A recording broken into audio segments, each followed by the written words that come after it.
All right, YouTube. Once again, it's Kennard Vernon Stewart here for the podcast. We're talking to Auburn football down in the Deep South. College football is king, and on the plains of Auburn, the battle cry is War Eagle. We're talking to Auburn versus Vanderbilt. Now, this is a game where Auburn kind of struggles a little bit. Go ahead and subscribe to the channel. And as always, it's great to be an Auburn Tiger, War Eagle. Now, this is a game that you would think that, usually it's a pretty shoe-in for the Auburn Tigers where Auburn would win. The series is pretty much deadlocked as Vanderbilt finds ways to give Auburn trouble.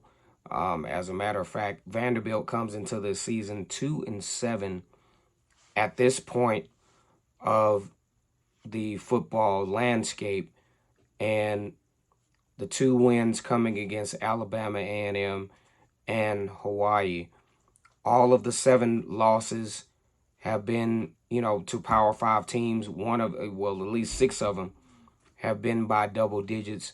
And Vanderbilt has struggled to find some identity on the offensive side of the football field, especially at the quarterback position, as Auburn has done the same thing up to this point. Auburn wants to believe that Peyton Thorne has found his stride, has found his confidence to be able to navigate on to the rest of the season with the Auburn Tigers. Now, some Auburn fans are overly optimistic, some are casually optimistic, and some may not be buying it at all.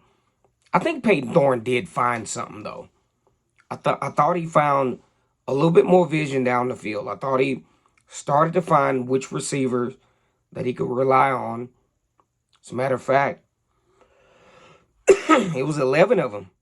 I mean, he had 11 guys that he contacted here in the Mississippi State football game.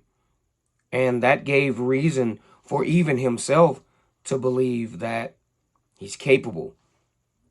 Also, Hugh Freeze got away from the, musical chairs with the quarterback. He just stuck with Peyton Thorne. Peyton Thorne had a pretty good football game. No turnovers, multiple touchdowns, got the ball to a lot of guys' hands, and also found some room with his legs with the run-pass option. I thought that was a good deal for the Tigers, going into a not necessarily tough environment, but at this point, as Auburn is trying to solidify their team, trying to get some congruency with their team, taking on Vanderbilt, who have some ways of moving the football, I think it's very important to go ahead and establish that one quarterback system here. Now, what we don't really know is who Vanderbilt will start at the quarterback position. Now, it's been Ben Seals. He replaces A.J. Swan. So they've been kind of battling some things out at quarterback. Ben Swan's at, 1,200 yards. And, A.J. Swan, 1,200 yards. Ben Seal with about 900. But then you got Will Sheppard, who's also a dual threat quarterback, which I think they will find some packages for Will Sheppard because, like it or love it, Auburn has struggled with teams that get you off balance. When Auburn is off balance on defense, they tend to be not quite as sound as they need to be. Now, on a great play by McLeod in the first half where Vanderbilt went for the 4th down, he was in position. I think that play was called by Mississippi State was because they believed that they could catch Auburn off balance on the edge again. That's where Auburn has struggled. That's where a lot of times they give up those, 10 to 15-yard runs. And also, what Auburn defensively has got to do is they got to create some pressure up front so they could, kind of, make some stops on those third downs where the quarterback is able to vertically push the football down the field and get those back-breaking plays. I just think, Walter Taylor as that quarterback, dual threat, they're going to try to find ways to make him effective against this defense that is still growing, to still recover from injury for Auburn. Keontae Scott is back. Austin Keys is back. I think that's going to be a big deal for the Tigers going into this particular football game. Now, another player to watch for Vanderbilt is Will Shepherd. 36 yards receiving. 36 receptions, 574 yards. Will try to take advantage of those one-on-ones with Auburn. He's 6'3". He's taller than all of Auburn's cornerbacks. So he's going to really test DJ James on the boundary. In the field, wherever. They're going to probably try to line DJ James up with him. And he's going to really test Auburn there. And Vanderbilt on defense, I can't say enough about C.J. Taylor. He's kind of small. Some even try to compare him to, size-wise to a cornerback. But he's a guy that really stands tall for this particular team. And we're going to have the prediction show tomorrow. But one thing that Auburn has to do, they have to get started fast like they did last week. Get started fast with the run game.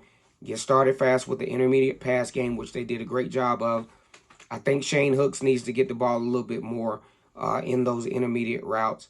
And I think Peyton Thorne needs to trust himself a little bit more with the moving parts of the linebackers and those guys in the middle of the football field.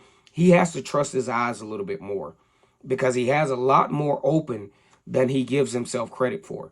As a matter of fact, there was a crucial third down in about 11 where he threw the ball to Jay Fair, but Shane Hooks was wide open in the flat. But I just don't think that at that point of the football game that Peyton Thorne trusted it. Auburn has some big opportunities here. Auburn has a chance to beat a team that has been double-digited by a lot of SEC teams up to this point. They also have Arkansas coming up, which could be considered a manageable game for the Tigers.